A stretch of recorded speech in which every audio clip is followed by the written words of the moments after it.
దేవుని చేత అంగీకరించబడుచున్నావా అన్నటువంటి అంశాన్ని ఈరోజు వాక్యంలో నుంచి నేర్చుకుందామండి. దేవుని చేత అంగీకరించబడుచున్నావా అన్నటువంటి అంశాన్ని ఈరోజు వాక్యంలో నుంచి నేర్చుకుందాం. మొదటగా అంగీకరించబడుట అనే విషయాన్ని మనం ఆలోచన చేసినట్లయితే, ఈ యొక్క సమాజంలో ఒక వ్యక్తి ఒక ఉద్యోగానికి అప్లై చేసుకున్నప్పుడు నీ దగ్గర ఉన్నటువంటి సర్టిఫికేట్స్, నీ క్వాలిఫికేషను, నీకున్నటువంటి ఏవైతే నీ యొక్క చదువుకు సంబంధించినటువంటి ఉన్నాయో, కంపెనీకి అది ఎంతవరకు అవసరమో అవన్నీ నీ దగ్గర ఉన్నప్పుడు కంపెనీ యాజమాన్యం అవన్నిటినీ పరిశీలన చేసి, పరిశీలన చేసి నీ ఇంటర్వ్యూని బట్టి నిన్ను యాక్సెప్ట్ చేస్తారు. నిన్ను ఏం చేస్తారో అంగీకరిస్తారు. అలా నిన్ను అంగీకరించాలంటే నీ దగ్గర కావలసినటువంటి సర్టిఫికేట్స్, ఇంటర్వ్యూలో నువ్వు ఇంటర్వ్యూ పాస్ అవ్వడము, ఇవన్నీ కూడా ఉంటాయి. మరి దేవుడు కూడా నిన్ను అంగీకరించాలంటే నీలో కొన్ని క్వాలిటీస్ ఉండాలి, నీలో కొన్ని లక్షణాలు ఉండాలి. అప్పుడే దేవుడు నిన్ను అంగీకరిస్తాడు. లేకపోతే దేవుడు అంగీకరించడు. ఎందుకంటే ఆయన ముందర దూతలు 6 రెక్కలు కలిగి మనం నేర్చుకున్నాం. 2 రెక్కలతో కాళ్ళు కప్పుకుంటూ, 2 రెక్కలతో కళ్ళు కప్పుకుంటూ, ముఖాలు కప్పుకుంటూ, 2 రెక్కలతో ఎగురుతూ యెహోవా పరిశుద్ధుడు, పరిశుద్ధుడు, పరిశుద్ధుడని దేవుణ్ణి స్తుతించేటువంటి పరిశుద్ధమైన అత్యున్నతమైనటువంటి స్థితిలో ఉన్నటువంటి దేవుడు, ఎవరు సమీపించలేని తేజస్సులో ఆయన మాత్రమే నివసిస్తూ అమరత్వం కలిగినటువంటి దేవుడు నిన్ను అంగీకరించాలంటే నీవు కొన్ని క్వాలిటీస్ నీ జీవితంలో కలిగి ఉండాలి, కొన్ని లక్షణాలు నీ జీవితంలో కలిగి ఉండాలి. అలా కాకపోతే దేవుడు నిన్ను అంగీకరించడం. చూద్దామండి, అపోస్తలుడైనటువంటి పౌలు ద్వారా దేవుడు ఏమి రాయించాడో. అపోస్తలుడైన పౌలు హెబ్రీయులకు రాసిన పత్రిక 5వ అధ్యాయం 7వ వచనం నుంచి మరికొన్ని మాటలు చదువుదాం. దయచేసి అందరూ శ్రద్ధగా వాక్యాన్ని విందాం. ఎవరైనా ఒకరు చదవండి.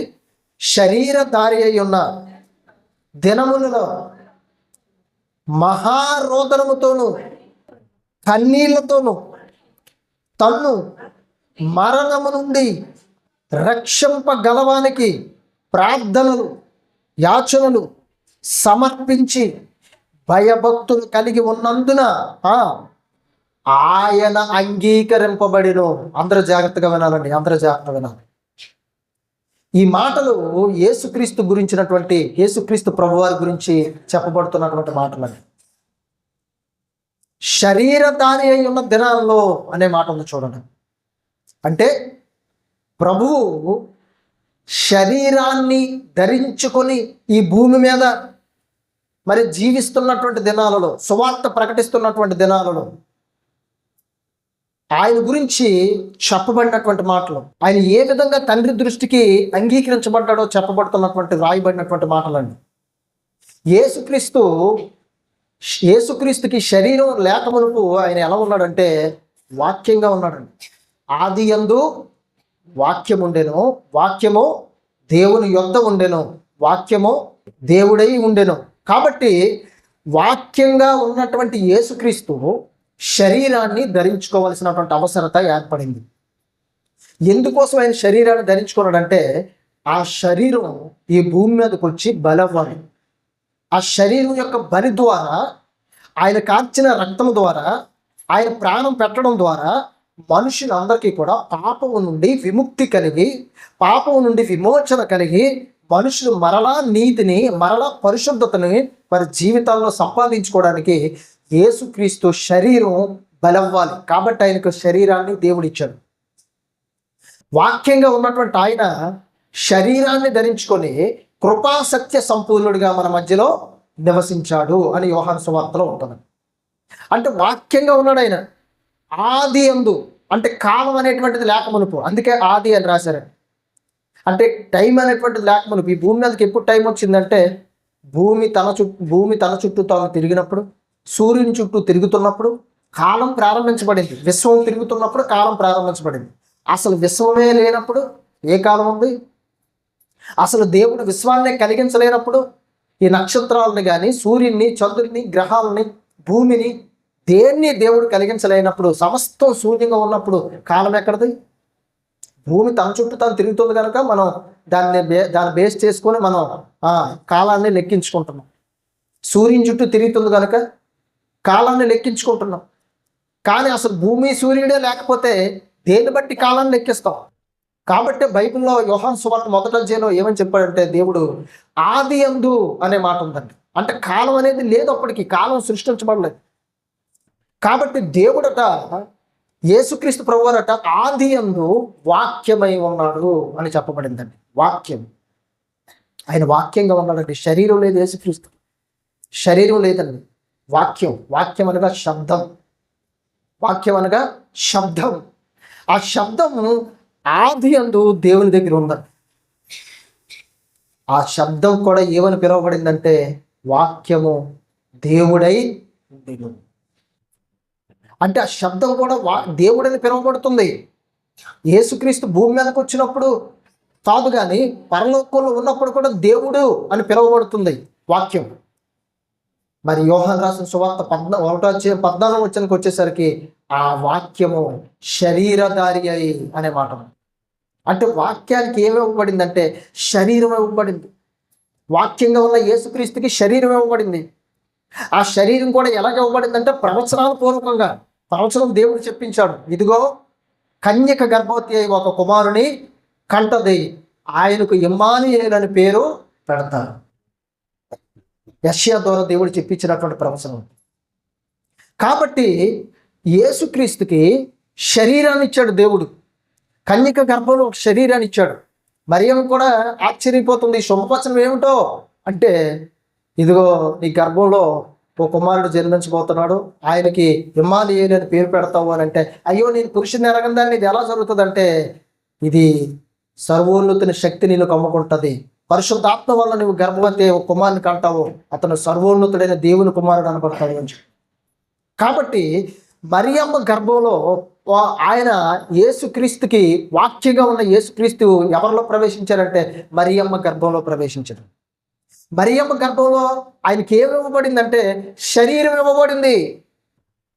ఆ శరీరం దేని కొరకు అంటే భూమి మీద ఉన్న ప్రతి మనిషి యొక్క పాపం కొరకు ఆ శరీరం ఒకరోజు బలవ్వాలి, ఆ శరీరం ఒకరోజు విరవబడాలి, ఆ శరీరం ఒకరోజు కొట్టబడాలి. ఆయన పొందిన గాయాల వలన, ఆయన పొందిన దెబ్బల వలన మనుషులకి పాపం అనే రోగం నుండి స్వస్థత ఇవ్వబడాలి. కాబట్టే యేసుక్రీస్తుకి శరీరం ఇచ్చాడు. శరీరం ఊరికినే ఇవ్వబడలేదండి యేసుక్రీస్తుకి, కాలక్షేపం కోసం ఇవ్వబడలేదు, సువార్త ప్రకటించడానికి మాత్రమే యేసుక్రీస్తుకి శరీరం ఇవ్వబడలేదు. ఆ శరీరం బలం ఇవ్వాలి, అది దేవుని ఉద్దేశం. అందుకే యేసుక్రీస్తుకి శరీరాన్ని ఇచ్చాడు. అయితే ఆ శరీరాన్ని పొందుకున్న యేసుక్రీస్తు శరీరం ఇవ్వబడిన దినాల్లో యేసుక్రీస్తుకి ఇచ్చినటువంటి దేవుడు ఇచ్చిన ఆయుష్ ఎంతో తెలుసా? 33.5 సంవత్సరాలు మాత్రమే. ఎంత వయసు ఇచ్చాడండి తండ్రి అయిన దేవుడు యేసుక్రీస్తు భూమి మీద? 33.5 సంవత్సరాలు. అంటే ఒక యవనస్తుడు ఆయన. 33.5 సంవత్సరాలు ఒక యవనస్తుడు అండి ఆయన యేసుక్రీస్తు. ఈ భూమి మీదకి వచ్చి ఒక యవ్వన దశలో ఆయన వాక్యాన్ని బోధిస్తుంటే, సువార్త ప్రకటిస్తుంటే, మరి అనేక మంది జీవితాలు మార్చబడి, అనేక మంది స్వస్థత పొందుకొని, అనేక మంది చీకట్లో ఉన్నవారు వెలుగులోనికి వచ్చి, అనేక మంది కొన్ని వందలుగా వేలదిగా ప్రజలు ఆయన వెంబడిస్తుంటే, ఆయనలో ఉన్న పరిశుద్ధత ఎంత గొప్పగా ఉందో మీరు ఆలోచించండి. ఆయన తన శరీరాన్ని దేవుని కోసం ఎలా వాడాడో చూడండి. ఎందుకంటే ఆయనకు తెలుసు ఆ శరీరం ఒకరోజు సిలువలో బలవ్వాలని, ఆ శరీరం ఒకరోజు అనేక పాప క్షమాపణ నిమిత్తమై కొట్టబడాలని, రక్తం చిందించబడాలని, చాలు వల్లే దున్నబడాలని యేసుక్రీస్తుకు తెలుసు కనుక ఆ శరీరాన్ని దేవుని కొరకే వాడాడు. ఆ శరీరాన్ని దేవుని కొరకే వాడాడు యేసుక్రీస్తు. అయ్యో ఈ 33.5 సంవత్సరాల వయసే కదా, ఎంత తక్కువ ఆయుస్సే కదా, మరి నచ్చినట్టుగా జీవితం, నచ్చినట్టుగా ఉందామని యేసుక్రీస్తు అనుకోలేదు. అనుకుంటే భూమి మీద ఈరోజు ఏ వ్యక్తికి కూడా పాప క్షమాపణ ఉండదు. యేసుక్రీస్తు తన శరీరాన్ని ఎంతో పరిశుద్ధంగా ఉంచాడు, పరిశుద్ధంగా దాచాడు, పరిశుద్ధంగా వినియోగించాడు. దేవుని పని కొరకై వినియోగించాడు, దేవుని చిత్తాన్ని జరిగించడానికి వినియోగించాడు యేసుక్రీస్తు. దేవుని చిత్తాన్ని జరిగించడానికి వినియోగించాడు యేసుక్రీస్తు. కాబట్టి ఆయన శరీరధారి అయి ఉన్న దినాల్లో ఏం జరిగిందో పౌలు ద్వారా దేవుడు రాయించాడు. చూద్దామండి, హెబ్రీయులకు రాసిన పత్రిక 5వ అధ్యాయం 7వ వచనాన్ని మనం చూసినట్లయితే, శరీరధారి అయి ఉన్న దినములలో అంటే ఆయన శరీరాన్ని ధరించుకొని సువార్త చెప్పుతున్న దినాల్లో, వాక్యాన్ని బోధిస్తున్న దినాల్లో ఒక సంఘటన జరిగిందండి. ఆ సంఘటన గురించి పరిశుద్ధాత్మ దేవుడు పౌలు ద్వారా రాయించాడు. ఏంటి ఆ సంఘటన చూద్దామండి. మహారోదనముతోను కన్నీళ్లతోను తన్ను మరణము నుండి రక్షింపగలవానికి ప్రార్థనలు యాచనలు సమర్పించి భయభక్తులు కలిగి ఉన్నందున ఆయన అంగీకరింపబడింది. అందరూ చెప్తాను. ఇక్కడ అంగీకరించబడ్డం అనే మాటని మీ హృదయాల్లో ఒకసారి జ్ఞాపకం చేసుకుంటూ నేను చెప్పినటువంటి మాటలు బాగా వినాలండి. ఆయన శరీరధారి అయిన దినాల్లోనట ఆయన యేసుక్రీస్తు ఏం చేశారో తెలుసా?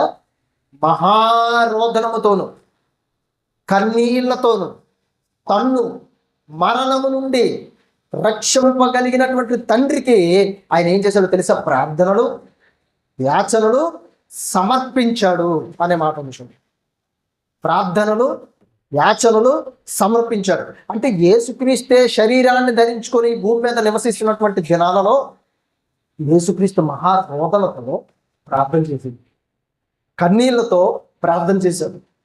తను మరణము నుండి రక్షింపగలవానికి ఆ యాచనలు ఏం చేశాడట? సమర్పించాడు. అంత మాత్రమే కాదండి, మహారోదనతో కన్నీళ్ళతో ప్రార్థన చేయడంతో ఆగిపోలేదు. లేకపోతే ప్రార్థనలు యాచనలు సమర్పించడంతో యేసుక్రీస్తు ఆగిపోలేదు. ఇంకొక పని కూడా చేశాడు. ఏంటో చూడండి, అక్కడ ఉంది, భయభక్తులు కలిగి ఉన్నందున అనే మాట చూడండి. అంటే యేసుక్రీస్తు భయము భక్తి కలిగి ఉన్నాడంట తండ్రి అయిన దేవుని ఎదుట. ఈ భూమి మీద శరీరాన్ని కలిగి ఉన్నటువంటి దినాల్లో, శరీరంతో ఆయన మనలాగా నివసిస్తున్నటువంటి దినాల్లో దేవుడంటే భయము, దేవుడంటే భక్తి కలిగి ఉన్నందున ఆయన అంగీకరించబడ్డాడు. దేనికోసం అంగీకరించబడ్డాడు? ఆ అంగీకరించబడ్డానికి ఆయన ఏం చేశాడట? మేమని అంగీకరించబడ్డానికి ఏం చేశాడట? మహారోదనముతోనూ కన్నీళ్లతోనూ తను మరణము నుండి రక్షించగలిగినటువంటి వానికి ప్రార్థనలు యాచనలు సమర్పించి భయభక్తులు కలిగి ఉన్నందున ఆయన అంగీకరించబడ్డాడు అని. అంటే యేసుక్రీస్తు దేని కొరకు తండ్రి దగ్గర అంగీకరించబడ్డాడు? యేసుక్రీస్తు పరలోకంలో ఉన్నారు, మరి వాక్య రూపంలో ఉన్నారు, తర్వాత శరీరాన్ని ధరించుకొని వచ్చారు. మరి ఆయన డైరెక్టర్గా భూమి మీద కొట్టలే, డైరెక్టర్ పరలోకం ఉంటే భూమి మీదకి వచ్చాడు ఆయన. కానీ ఆయన అంగీకరించబడాలి, దేవుడు ఆయన అంగీకరించాలి. దేవుడు అంగీకరించకపోతే కార్యం జరగదు. ముందు దేవుడు ఆయన పరలోకం నుండి వచ్చినా, దేవుని కుమారుడు అని పిలవబడినా, ఏమండి మరి కన్యక గర్భాన్ని ఆయన పుట్టినా, ఆయనకు ఒక శరీరం ఇవ్వబడినా, యేసు అనే పేరు పెట్టినా, ఇమ్మానుయేలు అనే పేరు పెట్టినా, కానీ దేవుని చేత అంగీకరించబడ్డానికి ఒక రోజు వచ్చింది. చూసారండి, యేసుక్రీస్తే డైరెక్టర్ పరలోకంలో దేవుని కుమారుడై ఉంది, దేవుడై ఉంది, వాక్యము దేవుడై ఉంది. కానీ ఆయన కూడా అంగీకరించబడాలి. అది విషయం. అక్కడ ఆయన కూడా అంగీకరించబడాలి. దేని విషయంలో అంగీకరించబడాలి? కుమారుడని అంగీకరించబడ్డాను కాదు, ఆల్రెడీ అది జరిగిపోయింది. కుమారుడని యాక్సెప్ట్ చేయబడ్డాడు. ఆయన భూమి మీదకి వచ్చినప్పుడు ఈయన నా ప్రియ కుమారుడు అని డైరెక్టర్గా దేవుడే మాట్లాడాడు. ఈయన నా ప్రియ కుమారుడు అని. తర్వాత మరి చాలామంది పేతురు ద్వారా లేకపోతే కొంతమంది అక్కడ జనసమూహం ద్వారా నువ్వు దేవుని కుమారుడివి, నువ్వు రక్షకుడివి, మెస్సయ్యవి అని అంగీకరించాను. కానీ ఇక్కడ అంగీకరించబడింది మాత్రం దానికోసం కాదు. ఇక్కడ అంగీకరించబడింది దానికోసం కాదని. అంటే కుమారుడు ఎందుకు అంత కన్నీళ్లతో, ఏమంటే యేసుక్రీస్తే స్వయంగా కన్నీళ్లతో రోదనముతో ప్రార్థనలు యాచనలు ఎందుకోసం సమర్పించాడంటే కుమారుడని అంగీకరించబడడం పెద్ద విషయం కాదని, అంతకు మించింది ఒకటి అంగీకరించబడ్డం. అంతకంటే గొప్పది ఒక విషయం ఆయన ముందుంది. దాని విషయంలో ఆయన అంగీకరించబడాలి. అలా అంగీకరించబడకపోతే ఆయన అసలు భూమి మీదకి వచ్చిందే వేస్ట్, వ్యర్థమైపోద్దండి. అలా అంగీకరించబడకపోతే వ్యర్థమైపోద్ది, మొత్తం వ్యర్థమైపోతుంది. దీన్ని చెప్పే ముందు ఒక సందర్భాన్ని మనం చూద్దామండి. 4వ అధ్యాయం ఆదికాండం 2వ వచనం నుంచి. తరువాత ఆమె అతని తమ్ముడకు హేబేలు కనెను. హేబేలు గొర్రెలు కాపరి, కయీను భూమిని సేద్యపరచువాడు. చదువుదాం. కొంతకాలమైన తరువాత కయీను పొలము పంటలో కొంత యెహోవాకు అర్పణగా తెచ్చెను. హేబేలు కూడా తన మందలో తొలుచూలున పుట్టిన వాటిలో క్రొవ్విన వాటిని కొన్ని తెచ్చెను. యెహోవా హేబేలును అతని అర్పణను లక్ష్య పెట్టాడు, అంటే అంగీకరించాడు అనమాట. కయీనును అతని అర్పణను ఆయన లక్ష్య పెట్టలేదు. ఇక్కడ మీరు జాగ్రత్తగా చూడాలండి. దేవుడు ఆదాముకి హవ్వకి, మొట్టమొదటి ఆదాముకి హవ్వకి పుట్టినటువంటి కుమారుడు కయీను. కయీను తర్వాత అతనికి ఒక తమ్ముడు పుట్టాడు, అతని పేరు హేబేలు. ఈ కయీను భూమిని సేద్యపరిచేవాడు, అంటే వ్యవసాయం చేసేవాడు. కానీ హేబేలు మాత్రం ఏంటంటే, హేబేలు యొక్క వృత్తి ఏంటంటే గొర్రెల కాపరి. అంటే ఇద్దరు వృత్తులు వేరు. ఇతనేమో గొర్రెల కాపరి, అన్నయ్య అయినటువంటి కయీను మాత్రం వ్యవసాయం చేసేటువంటి వ్యక్తి. అయితే కొంతకాలం అయిపోయిన తర్వాత వారిద్దరూ కూడా ఒక పని చేశారండి. ఏంటో పని అంటే, కయీను తన పంటలో, పొలము పంటలో కొంత యెహోవాకు అర్పణగా తెచ్చాడు. హేబేలు కూడా తన మందలో క్రొవ్విన వాటిని, తొలిచిని పుట్టిన క్రొవ్విన వాటిని దేవుని కొరకు అర్పణగా తెచ్చాడు. ఎంతవరకు బాగా ఉందండి, ఎంతవరకు బాగానే ఉంది. కయీను అర్పణ తెచ్చాడు, హేబేలు అర్పణ తెచ్చాడు. కయీనేమో తన పండినటువంటి పంటలో అర్పణ తెస్తే, హేబేలేమో తన యొక్క గొర్రెల మందలో నుంచి దేవుని కొరకు అర్పణగా తీసుకొచ్చు గొర్రెలు క్రొవ్విన వాటిని. ఎంతవరకు బాగానే ఉంది. అయితే ఇప్పుడు దేవుడు ఏం చేశాడనంటే, హేబేలుని అతని అర్పణని యెహోవా లక్ష్య పెట్టాను, అంగీకరించాడు. కయీని అర్పణను దేవుడు లక్ష్య పెట్టలేదు, అంగీకరించలేదు.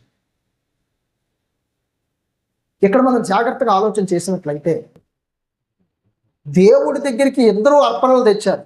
ఒకరేమో పండినటువంటి పంటలో తెస్తే, మరి ఇంకొక వ్యక్తి ఏమో తన గొర్రెల మందలో నుంచి క్రొవ్విన వాటిని తీసుకొచ్చాడు. ఇక్కడ దేవుడు మొట్టమొదటిగా ఏం చూశాడనంటే, తెచ్చినటువంటి అర్పణను కాదు చూసింది దేవుడు. అక్కడ ఏం రాయబడిందంటే, దేవుడు హేబేలుని అనే మాట ఉంది చూడండి. అంటే హేబేలుని ముందు యాక్సెప్ట్ చేయాలి దేవుడు, తర్వాత అర్పణ. హేబేలుని ఎందుకు యాక్సెప్ట్ చేయాలి? ముందు అర్పణ కదా తెచ్చారు, యాక్చువల్గా యాక్సెప్ట్ చేయవలసింది ఏంటి? అర్పణ. కానీ ముందు ఎవరిని యాక్సెప్ట్ చేశాడంటే, హేబేలుని అంగీకరించాడు దేవుడు. హేబేలుని అంగీకరించిన తర్వాతే హేబేలు తెచ్చినటువంటి అర్పణను దేవుడు అంగీకరించు. కయీను చూశాడు, కయీనుని అంగీకరించలేదు. కయీను తెచ్చినటువంటి అర్పణ కూడా ఆయన లక్ష్య పెట్టలేదండి. అంటే దేవుడు చేత నీవు అంగీకరించబడాలి అంటే ముంద నీలో క్వాలిటీని చూస్తాడు దేవుడు, ముంద నీ జీవితాన్ని చూస్తాడు దేవుడు, ముంద నీ యొక్క హృదయాన్ని చూస్తాడు, ముంద నీ తలంపులు చూస్తాడు దేవుడు, ముంద నీ ఆలోచన చూస్తాడు దేవుడు. హేబేలు దేవుని దగ్గరికి అర్పణ తెచ్చినప్పుడు అతని హృదయాన్ని చూశాడు, అతని ఆలోచన చూశాడు, అతని మనస్సును చూశాడు దేవుడు, అతని అంతరంగాన్ని చూశాడు. కాబట్టి అతని యొక్క అర్పణను దేవుడు లక్ష్య పెట్టాడు. కయీనుని కూడా చూశాడు దేవుడు. కయీను హృదయాన్ని చూశాడు, కయీను మనస్సును చూశాడు, కయీను ఆలోచన చూశాడు, కయీను తలంపును చూశాడు. కయీను అర్పణను కానీ కయీనుని కానీ దేవుడు లక్ష్య పెట్టలేదు. అంటే దేవుడు నిన్ను ముందుగా యాక్సెప్ట్ చేయాలి, అంగీకరించాలంటే, దేవుని చేత నువ్వు అంగీకరించబడే వ్యక్తిగా ఉండాలంటే మునుపు నీవు దేవుని కొరకు ఉపయోగపడే వ్యక్తిగా ఉండాలి, దేవునికి నచ్చే వ్యక్తిగా ఉండాలి. ఆ తర్వాత నువ్వు తెచ్చింది నచ్చే విధంగా ఉండాలి. కయీను తెచ్చింది దేవుడికి నచ్చలేదు. అసలు కయీను ఆలోచన ఏ ఉద్దేశంతో వచ్చాడో అది దేవుడికి నచ్చలేదండి. కయీను ఏ తలంపులు కలిగి వచ్చాడో అది దేవునికి నచ్చలేదండి.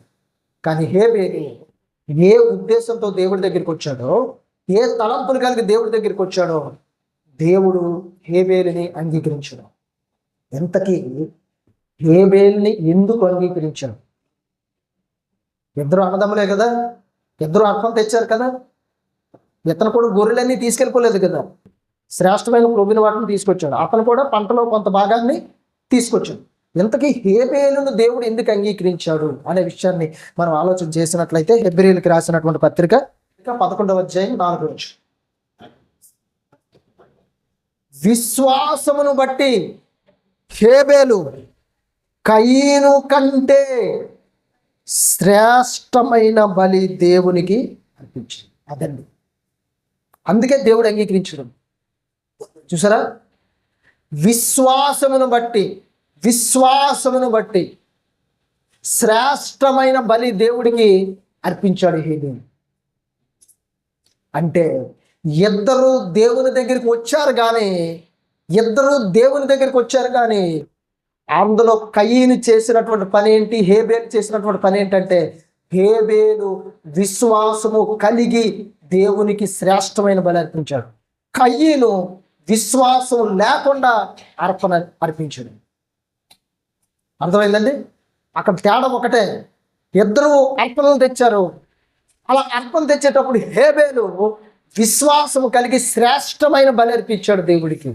కయీను కూడా అర్పణ తెచ్చాడు పంటలో నుంచి, కానీ దేవుడి దగ్గరికి వచ్చేటప్పుడు ఏమీ లేకుండా వచ్చాడంటే విశ్వాసం లేకుండా వచ్చాడు కనుక కయీను అర్పణను దేవుడు అంగీకరించలేదు. ఇద్దరిలో ఉన్న తేడా ఒకటే. ఒకటి మరి హేబేలు విశ్వాసంతో వచ్చాడు దేవుడి దగ్గరికి, కయీను విశ్వాసం లేకుండా వచ్చాడు దేవుడి దగ్గరికి. అందుకే దేవుడు హేబేలు అర్పణ అంగీకరించాడు, కయీను అర్పణ దేవుడు అంగీకరించలేదు. మీకు ఇంకా బాగా అర్థం అవ్వాలంటే అదే హెబ్రీయులకు రాసిన పత్రిక వచ్చిన చదువుదామండి. 6వ వచనం. విశ్వాసము లేకుండా దేవునికి ఇష్టడై ఉండట అసాధ్యం. అంటే ఇప్పుడు కయీను అర్పణ తీసుకెళ్ళాడు, ఏమి లేకుండా అర్పణ తీసుకెళ్ళాడు, విశ్వాసం లేకుండా అర్పణ తీసుకెళ్ళాడు. ఇప్పుడు దేవునికి ఇష్టడు కదా, అయిష్టుడిగా ఉన్నాడు. అతని అర్పణని దేవుడు అంగీకరించలేదు. దేవుడిని ప్రార్థన అంగీకరించాలంటే నీలో కావలసింది విశ్వాసం. ఒక స్త్రీ ప్రభు దగ్గరికి వచ్చింది. ఏమన్నదండి, ప్రభు నా కుమార్తె దెయ్యం పట్టి బాధపడుతుంది, నువ్వు వచ్చి స్వస్థపరచు ప్రభు అని అంటే ప్రభు అన్నారు, మరి యజమానులు తినేటువంటి రొట్టె తీసుకొని కుక్క పిల్లలకు వేయటం యుక్తమో కాదు అని సరన్నా. అప్పుడు ఆవిడ చెప్పింది తెలుసండి, నిజమే ప్రభు, యజమానులు బళ్ళ మీద నుండి పడేటప్పుడు ఆ కుక్క పిల్లలు కూడా రొట్టె మొక్కలు తింటాయి కదా. అప్పుడు యేసుక్రీస్తు ప్రభువు ఏమన్నారో తెలుసండి, ఇశ్రాయేలు సమాజం వైపు తిరిగి, ఇశ్రాయేలులో ఎంత విశ్వాసం ఉన్నట్టు నేను ఎవరికి చూడలేదు.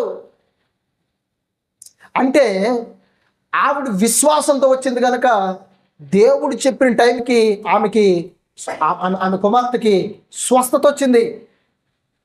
అంటే ఆవిడ దేవుడి దగ్గరికి ఎందుకు వచ్చి ఇదేం పట్టుకొని వచ్చిందంటే విశ్వాసాన్ని పట్టుకొని వచ్చింది, విశ్వాసం కలిగి వచ్చింది.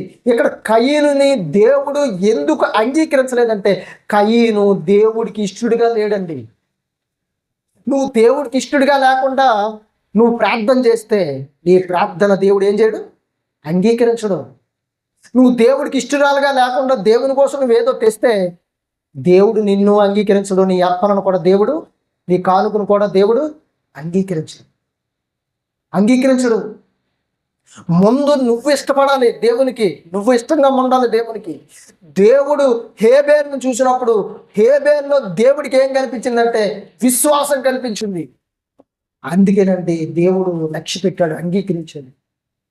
కయీనుని చూశాడు, కయీను కూడా పంట పొలం తెచ్చాడు, మంచిదే తెచ్చుండొచ్చు బహుశా, కానీ కయీనులో ఏమి లేదంటే విశ్వాసం లేదు. విశ్వాసం లేకుండా దేవునికి ఇష్టడైందుట అసాధ్యం. అందుకే దేవుడు కయీను అర్పణ ఏం చేయలేదు, అంగీకరించలేదు, లక్ష్య పెట్టలేదు. ఈ విషయం మనకు అర్థమైతే ఇప్పుడు యేసుక్రీస్తు గురించి ఏమని ఇందాక చదువుకున్నామో మరొకసారి చదువుదాం అన్న మాటలు. 5వ హెబ్రీయులకు రాసిన పత్రిక అపోస్తలుడైన పౌలు 5వ అధ్యాయం 7వ వచనం, శరీరధారి అయి ఉన్న దినముల్లో మహారోదనముతోను కన్నీళ్లతోను తన్ను మరణము నుండి రక్షింపగలవానికి ప్రార్థనలు యాచనలు సమర్పించి భయభక్తులు కలిగి ఉన్నందున ఆయన అంగీకరించబడు. ఏంటి ఇక్కడ యేసుక్రీస్తుకు ఉన్నటువంటి విషయం ఏంటంటే, కుమారుడని అంగీకరించబడ్డానికి కాదు, ఇది ఆల్రెడీ అంగీకరించబడిపోయింది. కానీ దానికి మించింది ఒకటి ఇప్పుడు అంగీకరించాలి.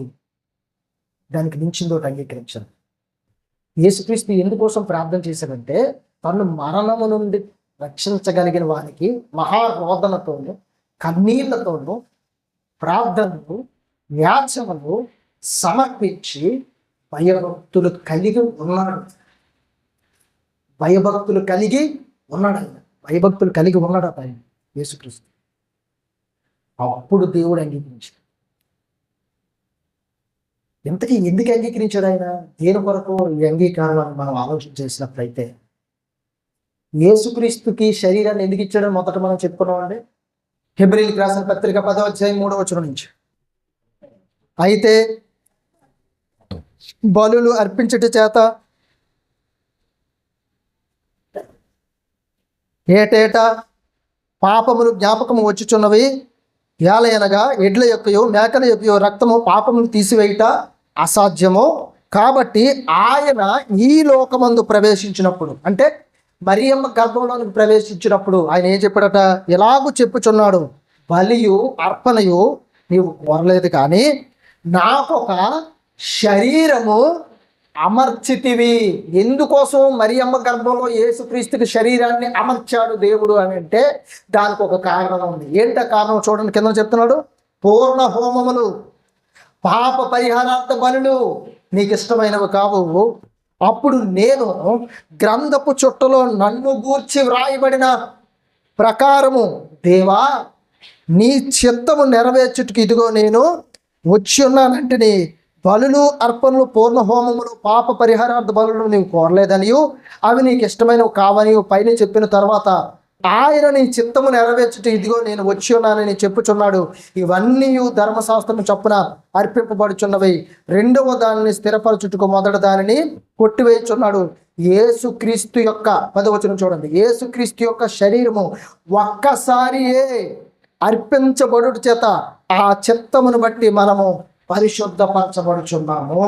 ఎంతకీ దేవుడు ఎదిగిచ్చాడో తెలిసి యేసుక్రీస్తు శరీరాన్ని, ఆయనకి శరీరాన్ని ఎందుకు మరియమ్మ గర్భంలో అమర్చాడో తెలుసా? దేవుడు మనందరి కోసం ఒక్కసారి బలైపించడానికి, మనందరి నిమిత్తం ఒక్కసారి బలైపోవాలి.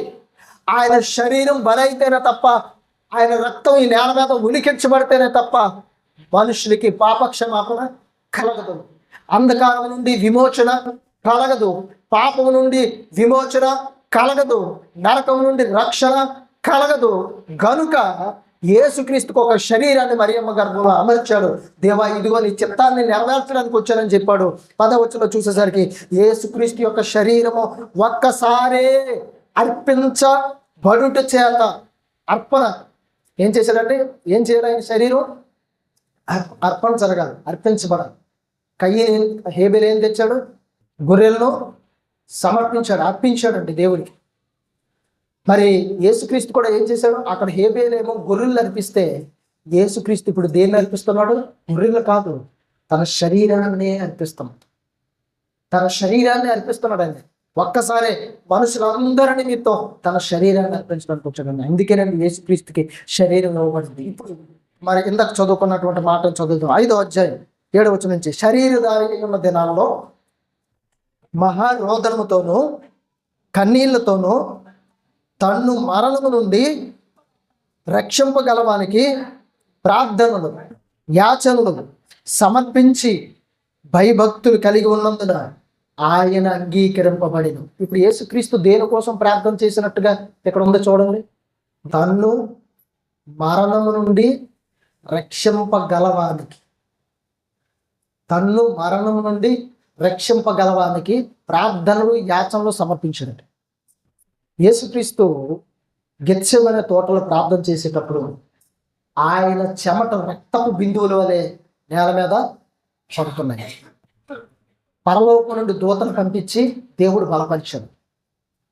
ఆయన ఎదుట ఒక పాత్ర ఉంచబడినప్పుడు యేసుక్రీస్తు ఏమని ప్రార్థన చేస్తున్నారో తెలుసా? తండ్రి, నీ చిత్తమైతే ఈ గిన్నె లేదా ఈ పాత్ర నా యొద్ద నుండి తొలగించు, అయినను నా ఇష్ట ప్రకారం కాదు, నీ చిత్తమే సిద్ధించునుగాక అని ప్రార్థన చేశాడు. అంటే తన మరణం గురించి ప్రార్థన చేశాడు. ఆయన అంగీకరించబడ్డాడని ఉండాలి. ఇప్పుడు ఆయన అంగీకరించబడితే దేవుడు ఏం చేయాలి? యేసుక్రీస్తుని ఏం చేయాలి? మరణం నుండి తప్పించాలి. సిలువ మరణం పొందకుండా తప్పించేయాలి. కానీ తప్పించాడు దేవుడు? తప్పించలేదు. అంటే ఇక్కడ సిలువ మరణం గురించి కూడా కాదు. మరి దేవుని కొరకు అంగీకరించబడ్డాడు, దేవుని చేత అంగీకరించబడ్డాడంటే భయభక్తులు కలిగి ఉన్నందున ఆయన దేవుని కొరకు అంగీకరించబడ్డాడంటే సిలువ మీద బలపడానికి అంగీకరించబడ్డాడండి. గుర్తుపెట్టుకోవాలండి. యేసుక్రీస్తుని చూశాడు దేవుడు. భయం ఉందా? ఉంది. భక్తి ఉందా? ఉంది. ప్రార్థన ఉందా? ఉంది. విశ్వాసం ఉందా? ఉంది. దేవుడికి కావలసిన లక్షణాలు భూమి మీద శరీరాన్ని ధరించుకున్న యేసుక్రీస్తులో అన్నీ కనిపించాయి. అప్పుడు అన్నీ కనిపించాయండి. దేవుడికి కావలసిన ప్రతి క్వాలిటీ కూడా యేసుక్రీస్తులో కనిపించింది. దేవుడు కోరుకున్న ప్రతి అంశము కూడా యేసుక్రీస్తులో కనిపించింది. అందుకేనండి యేసుక్రీస్తు మహారోదనతో కన్నీళ్లతో ప్రార్థన చేసినప్పుడు, ప్రార్థనలు యాచనలు సమర్పించినప్పుడు భయభక్తులు కలిగి ఉన్నందున ఆయన సిలువ మరణానికి నువ్వు యోగ్యుడివి అని అంగీకరించు. ఒకవేళ యేసుక్రీస్తులో భక్తి తగ్గిపోయినా, దేవుడు అంటే భయం తగ్గిపోయినా, ప్రార్థన జీవితం తగ్గిపోయినా, యాచనలు సమర్పించడంలో యేసుక్రీస్తు ఒకవేళ డౌన్ అయినా, దేవుడు పరిశుద్ధతలో ఒకవేళ యేసుక్రీస్తు డౌన్ అయితే తండ్రి అయిన దేవుడు అంగీకరించేవాడు ఆ సమయంలో? నో, నువ్వు యోగ్యుడు కాదు సిలువకు అని చెప్పేసి. అప్పుడు ఏం జరిగి ఉండేదో తెలుసండి? మనలాగే యేసుక్రీస్తు కూడా కొన్నాళ్ళు భూమి మీద జీవించి చనిపోయి సమాధి చేయబడి మరి తిరిగి లేచే పరిస్థితి ఉండదు. దేనికి అంగీకరించాడో తెలుసా? సిలువ మీద నీ శరీరాన్ని బలివ్వడానికి నువ్వు యోగ్యుడివి అని అంగీకరించాడు.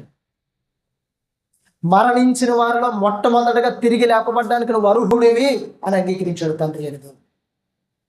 ఎందుకు అంగీకరించాడంటే భయభక్తులు కలిగి ఉన్నాడు. ఈరోజు దేవుడు నిన్ను అంగీకరించాలంటే నీలో మొట్టమొదటి కావాల్సింది ఏంటో తెలుసా? విశ్వాసం. రెండవది నీలో కావాల్సింది ఏంటో తెలుసా? ప్రార్థన జీవితం. మూడవది నీలో కలిగి ఉండవలసింది ఏంటో తెలుసా? యేసుక్రీస్తులాగా భయభక్తులు దేవుని ఎదుట నీవు కలిగి ఉండాలి.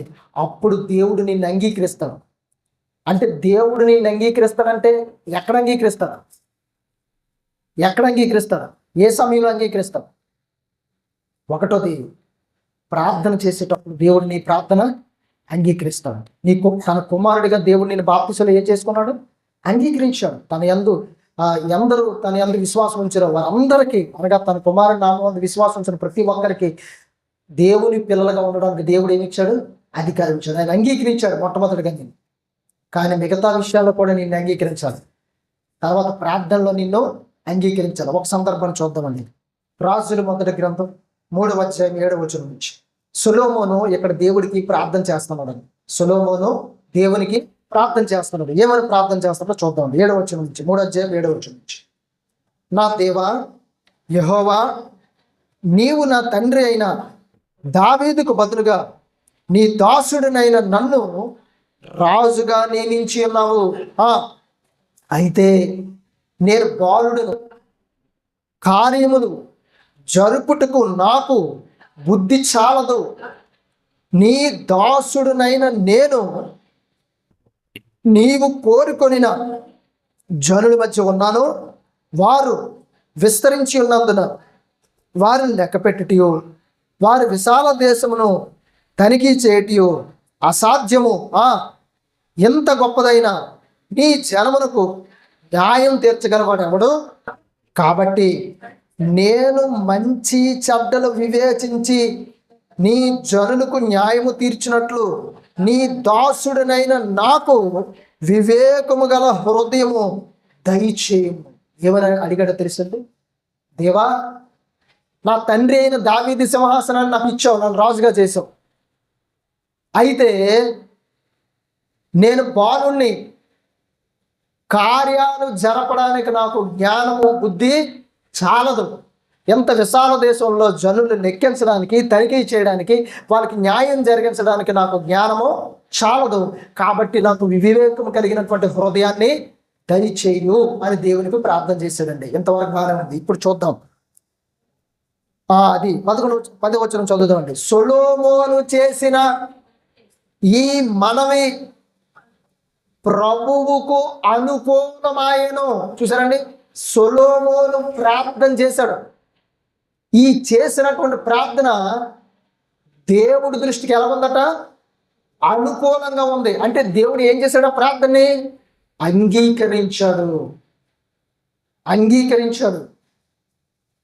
సొలొమోను ప్రార్థన చేశాడు, బాగానే ఉంది.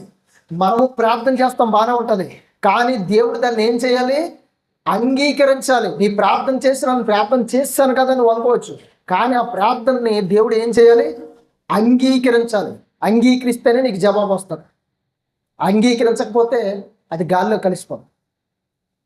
నువ్వు ప్రార్థన చేస్తున్నావు, కానీ ఆ ప్రార్థన దేవుని చేత అంగీకరించబడే విధంగా ఉండాలి.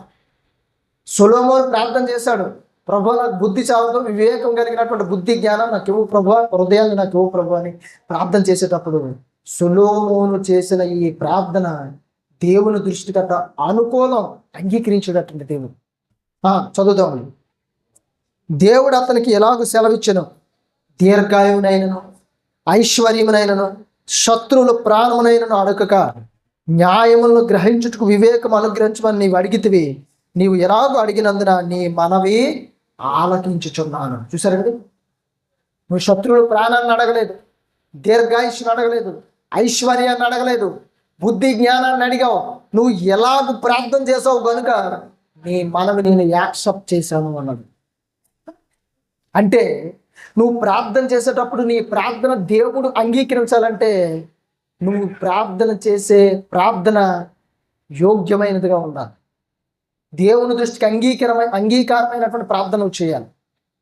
సొలొమోను ఏం అడగలేదు, దేవుణ్ణి ఏమీ అడగలేదండి. ప్రభు నాకు డబ్బులు ఇవ్వాలని అడగలేదు, ఐశ్వర్యం అడగలేదట. ప్రభు నా పక్కన చుట్టుపక్కల శత్రువులు ఉన్నారు, వాళ్ళ ప్రాణాన్ని తీసి ప్రభు అని చెప్పి అడగలేదట.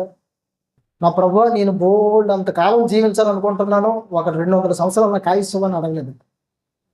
ఏది అడగలేదు దేవుడు. ప్రభు నాకు బుద్ధి జ్ఞానం ఇవ్వని అడిగింది. ఈరోజు నువ్వేం అడుగుతున్నావు దేవుణ్ణి?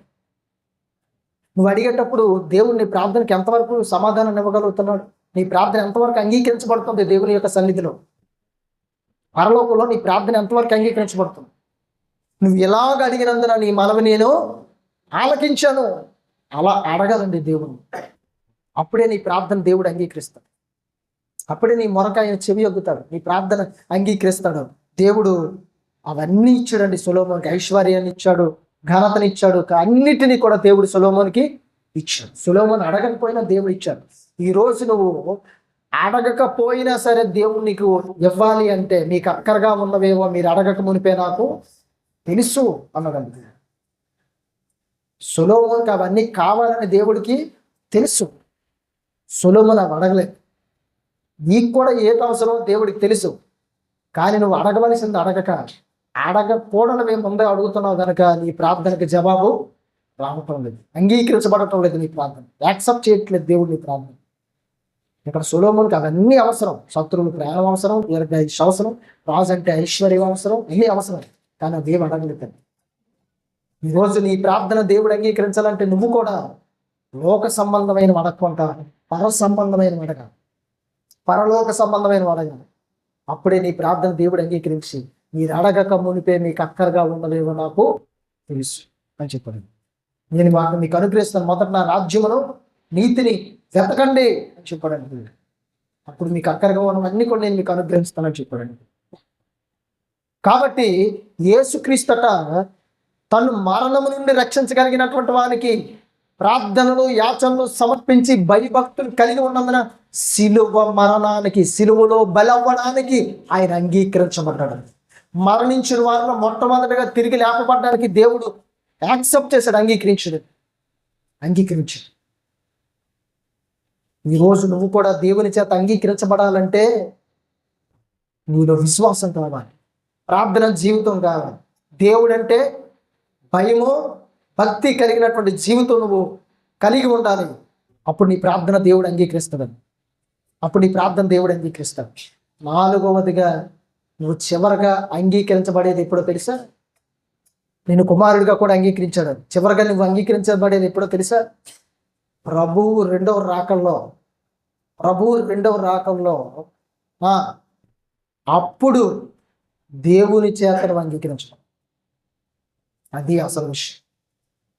ప్రభువు రెండవ రాకల్లో పరలోకానికి అర్హుడు అని నువ్వు అంగీకరించబడాలి.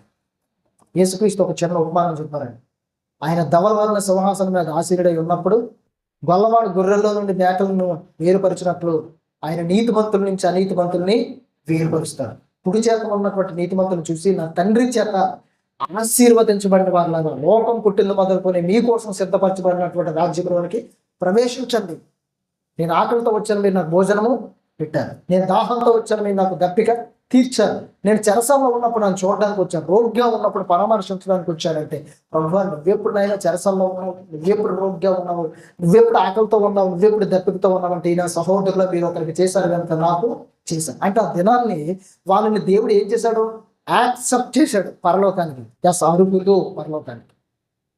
ప్రభు వచ్చే రాకల్లో నువ్వు అంగీకరించబడే వ్యక్తిగా ఉన్నావో లేదో పరలోకానికి, లేదా అంగీకరించబడలేని వ్యక్తిగా మిగిలిపోతావో ఒకసారి ఆలోచన చేసి. అంగీకరించబడి పరలోకానికి వెళ్తావో దేవుడి చేత, అంగీకరించబడకుండా ఈ భూమి మీద ఉండిపోయి నరకాగ్నిలోనికి వెళ్ళిపోతావో ఒక్కసారి ఆలోచన చేయండి. నువ్వు అంగీకరించబడాలంటే భూమి మీద 3 పనులు చేయాలి. ఒకటవది నీలో విశ్వాసం కావాలి, రెండవది ప్రార్థన జీవితం కావాలి, మూడవది దేవుడంటే భయభక్తులు కలిగి జీవించాలి.